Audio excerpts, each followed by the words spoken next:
কে দর্শক 2010 সালে সাবেক প্রধানমন্ত্রী খালেদা জিয়াকে এক কাপড়ে তার বাসভবন থেকে বের করে দিয়েছিলেন শেখ হাসিনা। সেই ভিডিও এখন প্রকাশ হয়েছে। এ নিয়ে তোলপাড় সৃষ্টি হয়েছে। এবার আরও এক গোপন তথ্য বেরিয়ে এসেছে। শেখ হাসিনাকে ভারত আশ্রয় দিতে চাচ্ছিল না। কেন ভারত তিনি গিয়েছেন, তারপরেও ভারত খুব জানিয়েছিলেন। এই ভিডিওতে রয়েছে ভারতের এক নেতা মুখ খুলেছেন।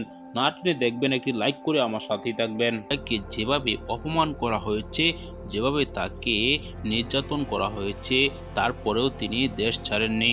সাবেক এই প্রধানমন্ত্রী তিনি জেল কেটেছেন। স্বৈরাচার বিরোধী আন্দোলনের সময়ও তিনি অনেকবারই জেল কেটেছেন।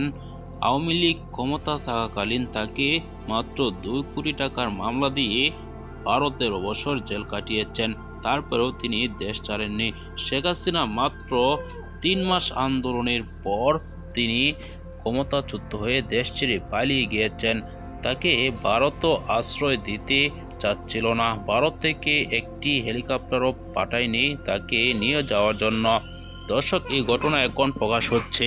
কিভাবে শেখ হাসিনা উচ্ছেদ বাহিনী বেগম জিয়ার বাসভবনে নারকীয় হামলা চালিয়েছেন, সেই ভিডিও এখন প্রকাশ হয়েছে। সেটি কিন্তু কোনোভাবেই আগে প্রকাশ করলেই যে প্রকাশ করত তাকে গুম করে দিত শেখ হাসিনা। সেজন্য ভয়ে কেউ প্রকাশ করেনি। সেই ভিডিও এখন প্রকাশ হয়েছে। ভিডিওতে দেখেছেন। এসব বিষয় নিয়ে আপনার কি মতামত জানাবেন। পরবর্তী ভিডিও পেতে চ্যানেলটিকে সাবস্ক্রাইব করে রাখবেন। আসসালামু আলাইকুম।